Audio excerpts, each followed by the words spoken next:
புதுக்கோட்டை மாவட்டம் ஆலங்குடி அருகே தோட்டத்தில் கொத்தடிமைகளாக வேலை பார்த்து வந்த குழந்தைகள் உட்பட 34 பேர் மீட்கப்பட்டனர். ஆலங்குடி தாலுகாவில் உள்ள புஷ்பராஜ் என்பவரது தோட்டத்தில் திண்டிவனம் தாலுகாவை சேர்ந்த குழந்தைகள் உட்பட 34 பேர் கொத்தடிமைகளாக வேலை பார்த்து வந்தனர். அவர்களை கான்ட்ராக்டர் குமார் கொடுமைப்படுத்துவதாக புகார் வந்தது. இது தொடர்பாக தேசிய ஆதிவாசி தோழமை கழகத்தின் மாநில ஒருங்கிணைப்பாளர் கண்ணியப்பன், முத்துக்கண்ணன் ஆகியோர் மாவட்ட ஆட்சியரிடம் புகார் அளித்தனர். இதையடுத்து ஆர்டிஓ ஜெயபாரதி தலைமையிலான அதிகாரிகள் அவர்கள் அனைவரையும் மீட்டனர். ஜிஎஸ்டி வரி விதிப்பால் கருவாடு ஏற்றுமதி பாதிக்கப்பட்டுள்ளதாக கூறி பழையாறு துறைமுகத்தில் மீனவ பெண்கள் கண்டன ஆர்ப்பாட்டத்தில் ஈடுபட்டனர். நாகை மாவட்டம் சீர்காழி அருகே பழையாறு மீனவ கிராமத்தில் உள்ள மீனவர்கள் உள்ளூர் விற்பனை போக எஞ்சிய மீன்கள் கருவாடாக மாற்றி ஏற்றுமதி மற்றும் விற்பனை செய்து வருகின்றனர். இத்தொழிலை நம்பி மீனவர்கள் மற்றும் ஆயிரக்கணக்கான தொழிலாளர்கள் உள்ளனர். கடந்த மாதம் அறிவிக்கப்பட்ட ஜிஎஸ்டி வரி விதிப்பால் தற்போது கருவாடு விற்பனை கடுமையாக பாதிக்கப்பட்டுள்ளதாக மீனவர்கள் மற்றும் தொழிலாளர்கள் கவலை தெரிவிக்கின்றனர். அழுகும் பொருட்களுக்கு வரி இல்லை என்ற நிலையில் தற்போது கருவாட்டிற்கு 5% வரி விதிப்பால் விற்பனை பாதிக்கப்பட்டுள்ளதாக அவர்கள் குற்றம் சாட்டியுள்ளனர். ஆலங்குடி அருகே உள்ள வாரப்பூர் அரசு தொடக்கப்பள்ளியில் ஆசிரியர் பற்றாக்குறையை கண்டித்து மாணவர்கள் மற்றும் பெற்றோர்கள் போராட்டத்தில் ஈடுபட்டனர். புதுக்கோட்டை மாவட்டம் வாராப்பூரில் அரசு தொடக்கப்பள்ளி ஒன்று செயல்பட்டு வருகிறது. இந்த பள்ளியில் 150 மாணவ மாணவிகள் படித்து வருகின்றனர். இந்த பள்ளியின் தலைமை ஆசிரியர் மாற்றப்பட்ட நிலையில் இதுவரை வேறு தலைமை ஆசிரியர் நியமிக்கப்படவில்லை. மேலும் 150 மாணவர்களுக்கு 2 ஆசிரியர்கள் மட்டுமே பணியில் உள்ளனர். இதனால் மாணவர்களுக்கு முறையாக பாடம் நடத்தப்படவில்லை என்ற குற்றச்சாட்டும் எழுந்துள்ளது. இந்நிலையில் போதிய ஆசிரியர்களை நியமிக்க கோரி பள்ளியை முற்றுகையிட்டு பெற்றோர்கள் மற்றும் மாணவர்கள் போராட்டத்தில் ஈடுபட்டனர். சத்தியமங்கலம் புலிகள் காப்பகத்தில் வனவிலங்குகள் கணக்கெடுக்கும் பணியில் ஈடுபடவுள்ள வன ஊழியர்களுக்கு சிறப்பு பயிற்சிகள் வழங்கப்பட்டன. சத்தியமங்கலம் வனப்பகுதியில் 1,04,000 ஹெக்டேர் நிலப்பரப்பில் புலிகள் காப்பகம் அமைந்துள்ளது. அங்கு மழை பொழிவுக்கு முன் பின் என ஆண்டுக்கு 2 முறை கணக்கெடுப்பு நடத்தப்படும். இதன்படி மழை பொழிவுக்கு முன் வனத்தில் வாழும் விலங்குகளை கணக்கெடுக்கும் பணி நடைபெறவுள்ளது. 6 நாட்கள் கணக்கெடுப்பு பணிகள் நடத்தப்பட உள்ள நிலையில் கணக்கெடுப்பில் ஈடுபட உள்ள வன ஊழியர்களுக்கு வன உயிரின ஆராய்ச்சியாளர்கள் சக்திவேல் பயிற்சி அளித்தார். இதில் 50க்கும் மேற்பட்ட வனச்சரக பணியாளர்கள் கலந்து கொண்டனர். ஆண்டிப்பட்டியில் சமூக விரோத செயல்களின் புகலிடமாக மாறிவரும் முத்தமிழ் பூங்காவை உடனடியாக சீரமைக்க வேண்டும் என பொதுமக்கள் கோரிக்கை விடுத்துள்ளனர். தேனி மாவட்டம் ஆண்டிப்பட்டி பேரூராட்சியின் கட்டுப்பாட்டில் இருக்கும் முத்தமிழ் பூங்கா கடந்த 10 ஆண்டுகளுக்கு முன்பு அமைக்கப்பட்டது. அதில் சிறுவர்கள் விளையாடுவதற்கான விளையாட்டு உபகரணங்கள் உள்ளிட்ட பல்வேறு வசதிகள் செய்யப்பட்டன. ஆனால் கடந்த சில ஆண்டுகளாக முத்தமிழ் பூங்காவை பராமரிக்காத காரணத்தால் அது புதர்மண்டி காட்சியளிக்கிறது. இதனால் சமூக விரோத செயல்களில் ஈடுபடுவோரின் புகலிடமாக அந்த பூங்கா மாறி வருகிறது. இதனால் ஆண்டிப்பட்டி பகுதி மக்களும் மாணவர்களும் இந்த பூங்காவிற்கு வருவதற்கே அச்சப்படுகின்றனர். எனவே பூங்காவை முறையாக பராமரித்து பாதுகாக்க வேண்டும் என பொதுமக்கள் வலியுறுத்தியுள்ளனர். அரக்கோணம் INS ராஜாளி வான்வழி பாதுகாப்பு அதிகாரிகள் தலைமையில் ஊராட்சி செயலாளர்களுக்கான பயிற்சி வகுப்பு நடைபெற்றது. வேலூர் மாவட்டம் அரக்கோணத்தில் INS ராஜாளி கடற்படை விமான தளம் உள்ளது. இதை சுற்றியுள்ள குடியிருப்புகளில் கட்டப்படும் வீடுகளுக்கு பல விதிமுறைகள் உள்ளன. ஆனால் அவை பின்பற்றப்படுவதில்லை என கூறப்படுகிறது. இதையடுத்து அரக்கோணம் வட்டாட்சியர் அலுவலகத்தில் 26 ஊராட்சி ஒன்றிய செயலாளர்களுக்கு விழிப்புணர்வு மற்றும் விதிமுறை பயிற்சி வகுப்புகள் நடத்தப்பட்டன. இதில் INS ராஜாளி விமான தளத்தில் விமான விபத்துகளை தடுக்கும் நடைமுறைகள் பற்றி விளக்கி கூறப்பட்டது. சேலத்தில் விதிமுறைகளை மீறி செயல்பட்ட 24 ஆட்டோக்களை போக்குவரத்து காவல்துறையினர் பறிமுதல் செய்தனர். சேலம் மாநகரில் குறிப்பிட்ட பகுதிகளில் இருந்து பயணிகளை அழைத்து செல்வதற்கு 50 ஷேர் ஆட்டோக்களுக்கு வட்டார போக்குவரத்து அலுவலகம் அனுமதி வழங்கியுள்ளது. ஏற்காடு அடிவாரத்தில் இருந்து புதிய பேருந்து நிலையம் வரை மட்டுமே இயக்க வேண்டும் என்று உத்தரவு உள்ளது. ஆனால் ஷேர் ஆட்டோ டிரைவர்கள் விதிகளை மீறி பல்வேறு இடங்களுக்கு இயக்கி வருகின்றனர். இதுகுறித்து தொடர்ச்சியாக பல புகார்கள் வந்த நிலையில் போக்குவரத்து காவல்துறையினர் சோதனை மேற்கொண்டனர். இதில் விதிமுறைகளை மீறிய 24 ஆட்டோக்களை போக்குவரத்து காவல்துறையினர் பறிமுதல் செய்தனர். ஜிஎஸ்டி வரி விதிப்பால் தேயிலை விற்பனை சரிந்துள்ளதாக ஊட்டி MLA கணேஷ் குற்றம் சாட்டியுள்ளார். சென்னையில் செய்தியாளர்களிடம் பேசிய அவர், தேயிலை உற்பத்தி செய்து வரும் தோடர் இன பெண்கள் முதன்முறையாக சட்டப்பேரவை நிகழ்வுகளை பார்வையிட்டதாக கூறினார். மேலும் தோடர் இன மக்கள் முதல்வர் எடப்பாடி பழனிசாமியை சந்திக்க திட்டமிட்டிருப்பதாக அவர் தெரிவித்தார். தீர்வு பாலம் நிகழ்ச்சி எதிரொலியாக சேலம் அரசு குழந்தைகள் காப்பகத்தில் மாவட்ட ஆட்சியர் உத்தரவின் பேரில் அதிகாரிகள் ஆய்வு நடத்தினர். சேலம் ஐயந்திரு மாளிகையில் செயல்பட்டு வரும் அன்னை சத்யா நினைவு அரசு குழந்தைகள் காப்பகத்தில் 65 மாணவ மாணவிகள் தங்கி பயின்று வருகின்றனர். இங்கு தரமான உணவு வழங்கப்படுவதில்லை என தீர்வு பாலம் நிகழ்ச்சியில் செய்தி ஒளிபரப்பானது. இதையடுத்து சமூக நலத்துறை அதிகாரி பரிமளா தேவி, மாவட்ட குழந்தைகள் பாதுகாப்பு அலுவலர் சரண்யா ஆகியோர் அந்த காப்பகத்தில் திடீரென ஆய்வு மேற்கொண்டனர். பின்னர் காப்பகத்தில் தங்கியுள்ள குழந்தைகளுக்கு தரமான உணவு வழங்க அலுவலர்களுக்கு அவர்கள் உத்தரவிட்டனர். தமிழக ஆந்திர எல்லையில் வாழும் கிராம மக்களின் வீடுகளில் முன் அறிவிப்பின்றி மின் இணைப்பு துண்டிக்கப்பட்டதால் மக்கள் அவதியடைந்துள்ளனர். வேலூர் மாவட்டம் வாணியம்பாடி அருகே இரு மாநில எல்லையில் அமைந்துள்ள அண்ணாநகர் பகுதியில் 300க்கும் மேற்பட்ட குடும்பத்தினர் கடந்த 50 ஆண்டுகளுக்கும் மேலாக வசித்து வருகின்றனர். அவர்கள் கடந்த 20 ஆண்டுகளுக்கு முன்னரே முறையாக மின் இணைப்பு பெற்று வீட்டு வரி, மின்கட்டணம் செலுத்தி வருகின்றனர். ஆனால் கடந்த 4 ஆண்டுகளாக வீட்டை காலி செய்யுமாறு வனத்துறையினர் வற்புறுத்தி வந்துள்ளனர். இந்நிலையில் எந்தவித முன் அறிவிப்பும் இன்றி அனைத்து வீடுகளிலும் உள்ள மின் இணைப்புகள் துண்டிக்கப்பட்டுள்ளன. இதனால் அப்பகுதி மக்கள் கடும் பாதிப்படைந்துள்ளனர். ஸ்ரீ வைகுண்டம் அருகே 11 லட்சம் ரூபாய் செலவில் கட்டப்பட்ட குடிநீர் மேல்நிலை நீர்த்தேக்க தொட்டிகளை பயன்பாட்டுக்கு கொண்டுவர வேண்டும் என பொதுமக்கள் கோரிக்கை விடுத்துள்ளனர். தூத்துக்குடி மாவட்டம் ஆழ்வார் திருநகரில் ஒன்றியத்திற்கு உட்பட்ட கேம்பாலபுர ஊராட்சியில் 500க்கும் மேற்பட்ட வீடுகள் உள்ளன. இந்த கிராம மக்களின் வசதிக்காக 2 குடிநீர் மேல்நிலை நீர்த்தேக்க தொட்டிகள் கட்டப்பட்டன. ஆனால் பணிகள் முடிந்து 2 ஆண்டுகள் ஆகியும் இன்னும் அந்த தொட்டிகள் பயன்பாட்டிற்கு வரவில்லை. காட்சி பொருளாகவே இருக்கும் அந்த குடிநீர் தொட்டிகளை பயன்பாட்டிற்கு கொண்டுவர வேண்டும் என பொதுமக்கள் கோரிக்கை விடுத்துள்ளனர். திண்டுக்கல் மாவட்டம் கொடைக்கானல் மேல்மலை கிராமங்களில் மழையின்றி மலைப்பூண்டு கருகி வருவதால் விவசாயிகள் கவலையடைந்துள்ளனர். கொடைக்கானல் மேல்மலை கிராமங்களில் பிரதான பயிராக மலைப்பூண்டு இருந்து வருகிறது. கடந்த ஆண்டு மழை பொய்த்ததால் மலைப்பூண்டு விவசாயிகள் கடும் நஷ்டத்தினை சந்தித்தனர்.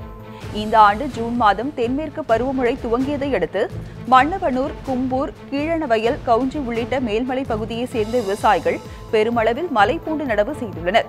எனினும் தற்போது போதிய மழை பெய்யாததால் மலைப்பூண்டு செடிகள் கருக துவங்கியுள்ளன. இதனால் விவசாயிகள் கலக்கத்தில் உள்ளனர். கடந்த ஆண்டு நிலவிய கடும் வறட்சிக்கு இதுவரையில் அரசு தரப்பில் எந்த நிவாரணமும் வழங்கப்படாத நிலையில் இந்த ஆண்டும் மழையின்றி மலைப்பூண்டு செடிகள் கருக துவங்கியுள்ளதால் விவசாயிகள் கவலையடைந்துள்ளனர். எனவே உரிய நிவாரணம் வழங்க வேண்டும் என அரசுக்கு விவசாயிகள் கோரிக்கை விடுத்துள்ளனர்.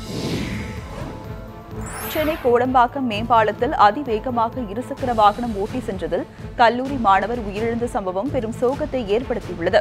சென்னை கோடம்பாக்கம் மேம்பாலத்தில் 3 இருசக்கர வாகனங்களில் கல்லூரி மாணவர்கள் போட்டி போட்டுக் கொண்டு வடபழனியை நோக்கி நேற்று இரவு சென்றுள்ளனர். அப்போது ஒருவரையொருவர் முந்த சென்றபோது எதிர்பாரா விதமாக எதிரே வந்த காரின் மீது இருசக்கர வாகனம் மோதியதில் கல்லூரி மாணவர் ஒருவர் சம்பவ இடத்திலேயே உயிரிழந்தார்.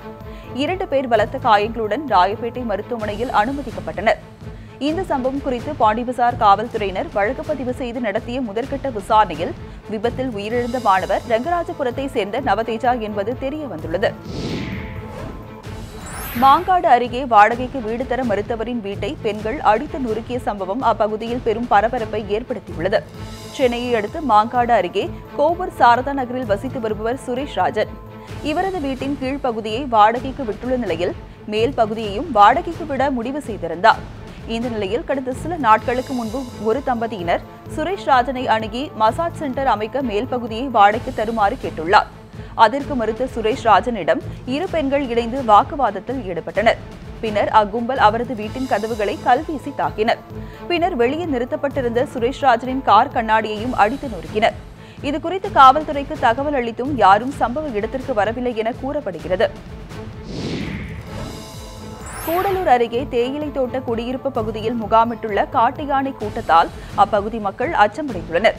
நீலகிரி மாவட்டம் கொளப்பள்ளி, சேரம்பாடி, எலியஸ்கடை, காப்பிக்காடு உள்ளிட்ட பகுதிகளில் 20க்கும் மேற்பட்ட யானைகள் முகாமிட்டுள்ளன. இந்த நிலையில் கொளப்பள்ளி அரசு தேயிலை தோட்ட குடியிருப்பு அருகே யானை கூட்டம் முகாமிட்டுள்ளதால் அப்பகுதி மக்கள் அச்சமடைந்துள்ளனர். பகல் நேரங்களில் தேயிலை தோட்டங்களை ஒட்டிய சிறிய வனப்பகுதியில் முகாமிடும் காட்டு யானைகள் இரவு நேரங்களில் குடியிருப்பு அருகே வருவதோடு விவசாய பயிர்களையும் சேதப்படுத்தி வருகின்றன. எனவே யானை கூட்டத்தை அடர்ந்த வனப்பகுதிக்குள் விரட்ட வனத்துறையினர் நடவடிக்கை எடுக்க வேண்டும் என அப்பகுதி மக்கள் கோரிக்கை விடுத்துள்ளனர். நீலகிரி மாவட்டம் குன்னூரில் தற்காப்பு கலையை பாதுகாக்க வலியுறுத்தி மாணவர்கள் நடத்திய சாகச நிகழ்ச்சி பார்வையாளர்களை வெகுவாக கவர்ந்தது. தமிழர்களின் பாரம்பரிய கலைகளை பாதுகாக்க வலியுறுத்தி குன்னூரில் அரசு உதவி பெறும் பள்ளியில் தற்காப்பு கலைகளை வெளிப்படுத்தும் விதமாக சிலம்பாட்டம், நெருப்பு வளையத்திற்குள் புகுந்து சாகசம் செய்வது, 10ஆம் வகுப்பு மாணவர் ஒருவர் 100 தேங்காய்கள் மற்றும் பாட்டில்களை தலையில் உடைப்பது உள்ளிட்ட பல்வேறு சாகச நிகழ்ச்சிகளில் பள்ளி மாணவர்கள் ஈடுபட்டனர். மேலும் மாணவர்கள் தங்கள் மீது இருசக்கர வாகனங்களை ஏற்றி சாகசம் புரிந்தது பார்வையாளர்களை மெய்சிலிர்க்க வைத்தது. சிவகங்கை மாவட்டம் மானாமதுரையில் வெளி மாநிலங்களைச் சேர்ந்த குழந்தை தொழிலாளர்கள் 6 பேரை காவல்துறையினர் மீட்டுள்ளனர். மதுரை ராமேஸ்வரம் ரோட்டில் 4 வழி சாலை அமைக்கும் பணி நடைபெற்று வருகிறது. இந்த பணியை ஆந்திராவை சேர்ந்த தனியார் நிறுவனம் ஒன்று ஒப்பந்த அடிப்படையில் மேற்கொண்டு வருகிறது. இதில் பயன்படுத்தப்படும் ஸ்லாபுகளை தயாரிக்கும் பணியில் வெளிமாநிலங்களைச் சேர்ந்த குழந்தை தொழிலாளர்கள் பணியில் ஈடுபடுத்தப்பட்டிருப்பதாக ஆபரேஷன் முஸ்கான் பிரிவு காவல்துறைக்கு தகவல் கிடைத்தது. இதனையடுத்து குழந்தைகள் நல அலுவலருடன் சம்பவ இடத்திற்கு சென்ற காவல்துறையினர் அந்த பணியில் 18 வயதிற்கு கீழ் இருந்த உத்தரப்பிரதேசம், ஒடிசா, அசாம் ஆகிய மாநிலங்களைச் சேர்ந்த 6 சிறுவர்களை மீட்டு காரைக்குடியில் உள்ள குழந்தைகள் நல மையத்திற்கு அனுப்பி வைத்தனர். பழைய ஓய்வூதிய திட்டத்தை அமல்படுத்த வேண்டும் உள்ளிட்ட 3 அம்ச கோரிக்கைகளை வலியுறுத்தி ஜெக்டோ ஜியோ அமைப்பு சார்பில் சேலத்தில் கண்டன ஆர்ப்பாட்டம் நடைபெற்றது. தமிழக ஆசிரியர் கூட்டணி, தமிழ்நாடு அரசு ஊழியர் சங்கம் உட்பட 63 இயக்கங்களை ஒன்றிணைத்த ஜெக்டோ ஜியோ அமைப்பின் சார்பில் சேலம் மாவட்ட ஆட்சியர் அலுவலகம் அருகே ஆர்ப்பாட்டம் நடைபெற்றது. ஆசிரியர்கள், ஆசிரியைகள் மற்றும் அரசு பணியாளர்கள் என சுமார் 1000க்கும் மேற்பட்டோர் பங்கேற்ற இந்த ஆர்ப்பாட்டத்தில் தமிழக அரசுக்கு எதிராக முழக்கங்கள் எழுப்பினர். தங்கள் கோரிக்கையை நிறைவேற்றாவிட்டால் வரும் ஆகஸ்ட் 5ஆம் தேதி சென்னை கோட்டையை நோக்கி பேரணி நடத்தப் போவதாக ஜெக்டோ ஜியோ அமைப்பினர் எச்சரிக்கை விடுத்துள்ளனர். சுற்றுப்புற சூழலை பாதுகாக்க வலியுறுத்தி பெரம்பலூர் பாரதிதாசன் பல்கலைக்கழக உறுப்பு கல்லூரி மாணவ மாணவியர் விதைப்பந்து தயாரிப்பில் ஈடுபட்டனர். பெரம்பலூர் பாரதிதாசன் பல்கலைக்கழக உறுப்பு கல்லூரியின் முன்னாள் மாணவரும் புதிய பயணம் சமூக நல அமைப்பை சேர்ந்த கண்ணன் விதைப்பந்து தயாரிப்பு பணி குறித்து மாணவ மாணவியருக்கு செய்முறை விளக்கம் அளித்தார். அதன்படி கல்லூரி மாணவ மாணவியர் பல குழுக்களாக பிரிந்து வேம்பு, நாவல், ஈச்சமரம் விதைகள் என 3000க்கும் மேற்பட்ட விதைப்பந்துகளை தயாரித்தனர்.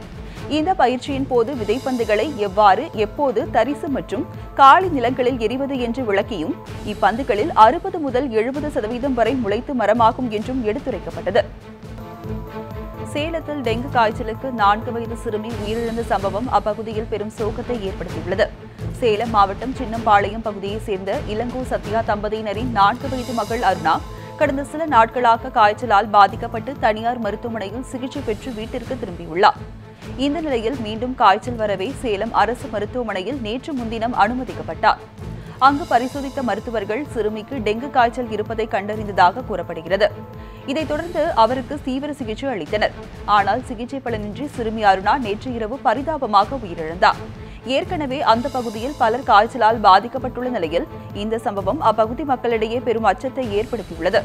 இதேபோல் காய்ச்சல் பரவ அப்பகுதியில் நிலவும் சுகாதார சீர்கேடே காரணம் என குற்றம் சாட்டினர். கோடநாடு காவலாளி கொலை மற்றும் கொள்ளை வழக்கில் கைது செய்யப்பட்ட உதயகுமார், சதீசன், தீபு உள்ளிட்ட 5 பேரை குண்டர் சட்டத்தில் கைது செய்ய நீலகிரி மாவட்ட ஆட்சியர் உத்தரவிட்டுள்ளார். மறைந்த தமிழக முதல்வர் ஜெயலலிதா தங்கியிருந்த கோடநாடு பங்களாவில் கடந்த ஏப்ரல் 24ஆம் தேதி கொள்ளை முயற்சி நடைபெற்றது. அப்போது அங்கு பணியில் இருந்த ஓம் பகதூர் என்பவர் கொலை செய்யப்பட்டார். இந்த வழக்கு சம்பந்தமாக 11 பேர் மீது நீலகிரி மாவட்ட காவல்துறை வழக்கு பதிவு செய்தது. இந்நிலையில் கோடநாடு காவலாளி ஓம் பகதூர் கொலை மற்றும் கொள்ளை வழக்கில் கைது செய்யப்பட்ட உதயகுமார், சதீசன், தீபு, மனோஜ், குட்டி ஆகிய 5 பேருக்கும் கேரள மாநிலத்தில் நிகழ்ந்த பல்வேறு கொலை மற்றும் கொள்ளை சம்பவங்களில் தொடர்பு இருப்பதால் இவர்கள் 5 பேரையும் குண்டர் சட்டத்தில் கைது செய்ய நீலகிரி மாவட்ட ஆட்சியர் உத்தரவு பிறப்பித்துள்ளார். கதிராமங்கலத்தில் இருந்து ஓஎன்ஜிசி நிறுவனம் வெளியேற வலியுறுத்தி தஞ்சை மாவட்ட ஆட்சியர் அலுவலகத்தை வரும் 21ஆம் தேதி முற்றுகையிட்டு போராட்டத்தில் ஈடுபட போவதாக மக்கள் சேவை இயக்கத்தினர் அறிவித்துள்ளனர். இதுகுறித்து கும்பகோணத்தில் செய்தியாளர்களிடம் பேசிய அந்த இயக்கத்தின் தலைவர் சண்முக சுந்தரம், கதிராமங்கலத்தில் ஓஎன்ஜிசி வெளியேற்ற மாவட்ட நிர்வாகம் நடவடிக்கை எடுக்க வேண்டும் எனவும், இல்லையேல் தஞ்சை மாவட்ட ஆட்சியர் அலுவலகத்தில் 21ஆம் தேதி நடைபெறும் விவசாயிகள் குறைதீர் கூட்டத்தினை புறக்கணித்து ஆட்சியர் அலுவலகத்தை முற்றுகையிட்டு போராட்டத்தில் ஈடுபட போவதாக தெரிவித்தார். முன்னதாக கதிராமங்கலம் மக்களுக்கு ஆதரவளிக்க சென்றபோது சண்முக சுந்தரத்தை கும்பகோணத்தில் காவல்துறையினர் தடுத்து நிறுத்தி கைது செய்தது குறிப்பிடத்தக்கது. திண்டுக்கல் மாவட்டம் கொடைக்கானலில் அரசு பெண் மருத்துவரின் பையை பறித்து சென்று ஓடிய முதியவரை விரட்டி பிடித்து வனத்துறையினர் காவல் நிலையத்தில் ஒப்படைத்தனர். கொடைக்கானல் வன அலுவலராக பணிபுரிந்து வருபவர் முருகன். இவரது மனைவி உமா அங்குள்ள அரசு மருத்துவமனையில் மருத்துவராக பணிபுரிந்து வருகிறார். மருத்துவமனையில் இருந்தபோது அவரது கைப்பையை அங்கே வந்த முதியவர் புஷ்பராஜ் என்பவர் பறித்து சென்றதாக கூறப்படுகிறது. இதுகுறித்து தகவல் அறிந்து வந்த வனத்துறை ஊழியர்கள் முதியவரை கண்டறிந்து குண்டுகட்டாக தூக்கி கொடைக்கானல் காவல் நிலையத்தில் ஒப்படைத்தனர். இந்த சம்பவம் அங்கு பெரும் பரபரப்பை ஏற்படுத்தியது. கன்னியாகுமரி அருகே போலி டிக்கெட் சர்வர் மூலம் ரயில் டிக்கெட் அச்சிட்டு பயணிகளிடம் விற்பனை செய்த நபரை சிறப்பு ரயில்வே லஞ்ச ஒழிப்புத்துறை அதிகாரிகள் கைது செய்தனர். கன்னியாகுமரி அருகே ஒற்றையால் விளை பகுதியை சேர்ந்தவர் ராஜகோபால். இவர் கன்னியாகுமரியில் கடந்த 4 ஆண்டுகளாக தனியார் டிராவல்ஸ் ஒன்றை நடத்தி வருகிறார். இந்நிலையில் போலி டிக்கெட் சர்வர் ஒன்றை உருவாக்கி அதன் மூலம் உள்ளூர் மற்றும் வெளியூர்களிலிருந்து வரும் சுற்றுலா பயணிகளிடம் போலி ரயில் டிக்கெட் விற்பனை செய்து வருவதாக சிறப்பு ரயில்வே லஞ்ச ஒழிப்புத்துறை அதிகாரிகளுக்கு தகவல் கிடைத்தது. அதன் அடிப்படையில் தனிப்படை அமைக்கப்பட்டு அவரை தீவிரமாக கண்காணித்து வந்தனர். இந்நிலையில் கன்னியாகுமரியை சேர்ந்த ராஜகோபாலை திருவனந்தபுரம் சிறப்பு ரயில்வே லஞ்ச ஒழிப்பு போலீசார் நேற்று கைது செய்தனர். அத்துடன் போலி டிக்கெட் தயாரிக்க பயன்படுத்திய கணினி உபகரணங்களையும் போலீசார் பறிமுதல் செய்தனர். வேலூர் அருகே சுடுகாட்டில் இளைஞர் கழுத்தறுத்து படுகொலை செய்யப்பட்ட சம்பவம் தொடர்பாக மாவட்ட முதன்மை அமர்வு நீதிமன்றத்தில் 10 பேர் சரணடைந்தனர். வேலூர் மாவட்டம் சலவன்பேட்டை சுடுகாட்டில் கடந்த 14ஆம் தேதி ஆட்டோ ஓட்டுநர் கோடீஸ்வரன் என்பவர் கழுத்து அறுத்து கொலை செய்யப்பட்டிருந்தார். இந்த சம்பவம் குறித்து காவல்துறையினர் வழக்கு பதிவு செய்து குற்றவாளிகளை தேடி வந்தனர். இந்த நிலையில் இந்த வழக்கு தொடர்பாக வேலூர் மாவட்ட முதன்மை அமர்வு நீதிமன்றத்தில் 10 பேர் நீதிபதி முன்னிலையில் சரணடைந்தனர். இதனையடுத்து அவர்கள் அனைவரையும் ஆகஸ்ட் 1ஆம் தேதி வரை நீதிமன்ற காவலில் வைக்க நீதிபதி உத்தரவிட்டார். இதையடுத்து வேலூர் மத்திய சிறைக்கு கொண்டு சென்று காவல்துறையினர் அடைத்தனர். திருவண்ணாமலை மாவட்டம் ஆரணி அருகே ரத்த காயங்களுடன் கத்தியால் சரமாரியாக குத்தப்பட்ட நிலையில் கல்லூரி மாணவி சடலம் கண்டறியப்பட்ட சம்பவம் அப்பகுதியில் பரபரப்பை ஏற்படுத்தியுள்ளது. ஆரணி அடுத்த நுருக்கம்பாறை அருகே ரத்த காயங்களுடன் கத்தியால் சரமாரியாக குத்தப்பட்ட நிலையில் இளம்பெண் ஒருவரின் சடலம் இருப்பதை கண்ட அப்பகுதி மக்கள் உடனே காவல்துறைக்கு தகவல் அளித்தனர். தகவலின் பேரில் சம்பவ இடத்திற்கு விரைந்து வந்த காவல்துறையினர் சடலத்தை கைப்பற்றி உடற்கூறு ஆய்வுக்கு ஆரணி அரசு மருத்துவமனைக்கு அனுப்பி வைத்தனர். இதுகுறித்து காவல்துறையினர் வழக்கு பதிவு செய்து நடத்திய முதற்கட்ட விசாரணையில் ஆரணி அடுத்து மலையாம்பட்டு கிராமத்தை சேர்ந்த மதியழகன் என்பவரது மகள் மோனிகா என்பது தெரிய வந்தது. இவர் காட்பாடியில் உள்ள தனியார் கல்லூரியில் 3ஆம் ஆண்டு படித்து வந்ததும் தெரிய வந்தது. இந்த சம்பவம் குறித்து காவல்துறையினர் தீவிர விசாரணை நடத்தி வருகின்றனர். சென்னை காசிமேடு மீன்பிடி துறைமுகத்தில் இருந்து சென்ற விசைப்படகு நடுக்கடலில் தீப்பிடித்து எரிந்த சம்பவம் பரபரப்பை ஏற்படுத்தியது. உதயகுமார் என்பவருக்கு சொந்தமான படகில் கடந்த 13ஆம் தேதி 9 மீனவர்கள் ஆந்திர கடல் பகுதிக்கு மீன்பிடிக்க சென்றனர். கிருஷ்ணப்பட்டினம் அருகே சமையல் செய்து கொண்டிருந்த போது எதிர்பாரா விதமாக சிலிண்டர் வெடித்து படகில் தீப்பிடித்தது. இதனால் அதிர்ச்சியடைந்த மீனவர்கள் கடலில் குதித்தனர். தகவல் அறிந்து வந்த கடலோர காவல் படையினர் தீயை அணைத்தனர். எனினும் தீப்பிடித்த 50 லட்சம் ரூபாய் மதிப்புள்ள விசைப்படகும் மீன்களும் கடலில் மூழ்கின. இதையடுத்து கடலில் தத்தளித்த மீனவர்கள் மீட்கப்பட்டு வேறு படகு மூலம் காசிமேடு வந்தடைந்தனர். புதுக்கோட்டை மாவட்டம் நெடுவாசலில் செயல்படுத்தப்பட்டு வரும் ஹைட்ரோ கார்பன் திட்டத்தை எதிர்த்து 98வது நாளாக போராட்டம் நடத்தப்பட்டது. நெடுவாசல் திட்டத்திற்கு எதிராக கடந்த ஏப்ரல் 12ஆம் தேதி தொடங்கிய 2ஆம் கட்ட போராட்டம் தொடர்ந்து நடைபெற்று வருகிறது. இன்று நடைபெற்ற போராட்டத்தில் குண்டர் சட்டத்தில் கைது செய்யப்பட்ட மாணவி வளர்மதியை உடனடியாக விடுதலை செய்ய வலியுறுத்தப்பட்டது. மேலும் மத்திய மாநில அரசுகளுக்கு எதிராக கோஷங்களும் எழுப்பப்பட்டன.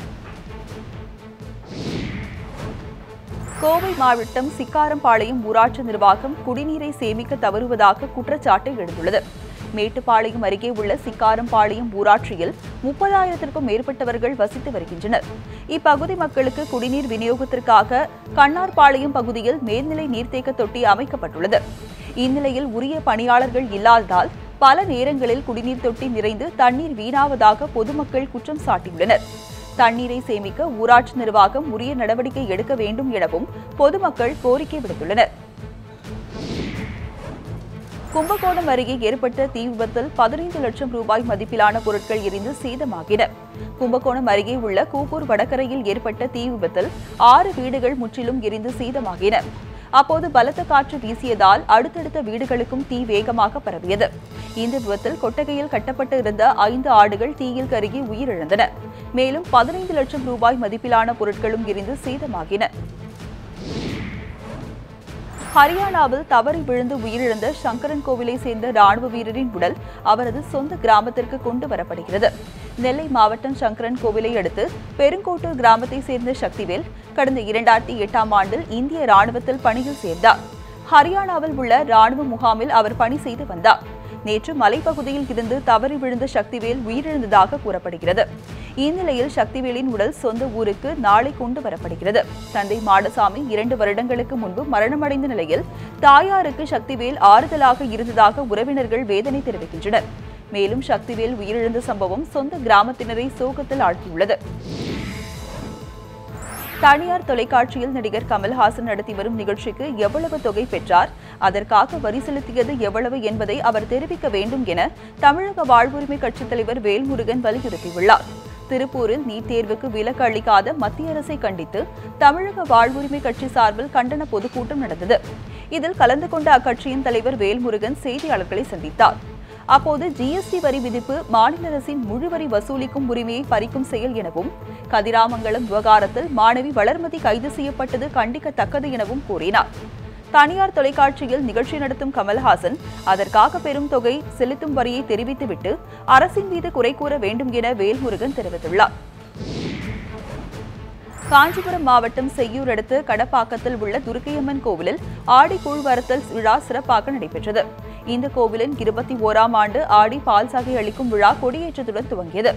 இதனையடுத்து துர்க்கையம்மனுக்கு அபிஷேகம் செய்ய 300க்கும் மேற்பட்ட பெண்கள் பால்குடம் ஏந்தி ஊர்வலமாக வந்து சிறப்பு பால் அபிஷேகம் நடத்தினர். அதனைத் தொடர்ந்து மஞ்சள் காப்பு அபிஷேகம், சந்தன காப்பு அலங்காரங்கள் அம்மனுக்கு செய்யப்பட்டன. இதற்கிடையே அம்மனுக்கு நேர்த்திக்கடன் செலுத்தும் வகையில் பக்தர்கள் கரகம் எடுத்தும் அலகு குத்திக் கொண்டும் தங்கள் வேண்டுதல்களை நிறைவேற்றி வழிபட்டனர்.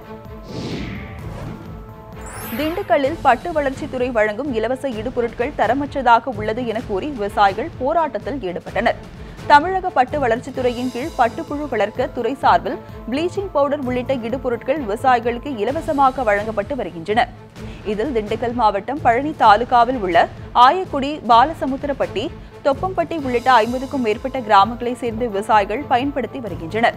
இந்த நிலையில் இவர்களுக்கு வழங்கப்படும் இடுபொருட்களில் ப்ளீச்சிங் பவுடர் தரமற்றதாகவும் காலாவதியானதாகவும் உள்ளதாக அவர்கள் திருப்பி ஒப்படைத்தும் தரையில் கொட்டியும் தங்களது எதிர்ப்பை தெரிவித்தனர். மேலும் உரிய நடவடிக்கை எடுக்கவில்லை எனில் தொடர் போராட்டத்தில் ஈடுபடுவோம் எனவும் விவசாயிகள் தெரிவித்தனர். நீலகிரி மாவட்டம் குன்னூரில் விதிகளை மீறி கட்டப்பட்ட கட்டிடங்களுக்கு நகராட்சி ஊழியர்கள் சீல் வைத்ததால் அப்பகுதியில் பரபரப்பு ஏற்பட்டது. குன்னூர் பகுதியில் கட்டப்படும் கட்டிடங்களுக்கு பல்வேறு விதிமுறைகள் உள்ளன. எனினும் பல்வேறு இடங்களில் இதனை மீறி கட்டிடங்கள் கட்டப்பட்டு வருவதாகவும், நடைபாதை ஆக்கிரமிப்புகள் செய்யப்பட்டு கம்பி வேலிகள் அமைக்கப்பட்டுள்ளதாகவும் குற்றச்சாட்டு எழுந்துள்ளது. இந்த நிலையில் விதிமீறிய கட்டிடங்களை இடிக்க நீதிமன்றம் உத்தரவிட்டிருந்தது. இதனையடுத்து காவல்துறையினர் உதவியுடன் நகராட்சி ஊழியர்கள் விதிகளை மீறி கட்டப்பட்ட கட்டிடங்களுக்கு சீல் வைத்ததுடன் நகரின் பல்வேறு பகுதிகளில் ஆக்கிரமிப்புகளையும் அகற்றினர். நகராட்சி சார்பில் பொதுமக்களுக்கு முறையாக நோட்டீஸ் வழங்காமல் அதிகாரிகள் இடித்ததாக கூறி பொதுமக்கள் வாக்குவாதத்தில் ஈடுபட்டதால் பரபரப்பு ஏற்பட்டது. நெல்லை மாவட்டம் களக்காட்டில் மழை வேண்டி ஏராளமான பெண்கள் அம்மனுக்கு விரதமிருந்து முளைப்பாறை எடுத்து ஊர்வலம் சென்று வழிபட்டனர். நெல்லை மாவட்டம் களக்காடு மற்றும் சுற்றுவட்டார பகுதிகளில் கடந்த 2 ஆண்டுகளாக மழை பெய்யாததால் கடும் வறட்சி நிலவுகிறது. இந்நிலையில் களக்காட்டில் உள்ள முப்பிடாதி அம்மன் கோவில் ஆடி மாத கொடை விழா துவங்கி நடைபெற்று வருகிறது. விழாவில் 2ஆம் நாளான நேற்று மழை பெய்து விவசாயம் செழிக்க வேண்டி அப்பகுதியைச் சேர்ந்த பெண்கள் முளைப்பாறை ஊர்வலம் நடத்தினர். விரதமிருந்த 50க்கும் மேற்பட்ட பெண்கள் கோவிலில் இருந்து முளைப்பாறை எடுத்து முக்கிய வீதிகளில் மேலதாளங்கள் முழங்க ஊர்வலமாக சென்றனர். முன்னதாக பெண்கள் முளைப்பாறையை சுற்றி வந்து கும்மி அடித்தும் வழிபட்டனர். நள்ளிரவில் அம்மன் சிம்ம வாகனத்தில் எழுந்தருளி உலா வந்தார்.